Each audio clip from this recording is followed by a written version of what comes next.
gubbaa kee ol laali samiin sirraa fagoodha. Bitaa mirga laali dachiin sirraa bal'oodha. Bal'ina samiitiif dachii osoo walitti qaxxalani bal'ina jannataati. Jannata agana bal'atu kana keessa bakkee muraasa dhabuutu salphina. Seensa jannataan nagayan akka ati seentu rasuulli dhaamsa nuu dabarsan alayhi salaatu wassalaam.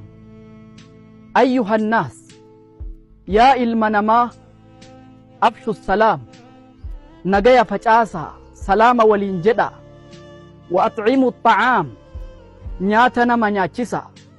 Wasilul arhaam fira maxxanfadha.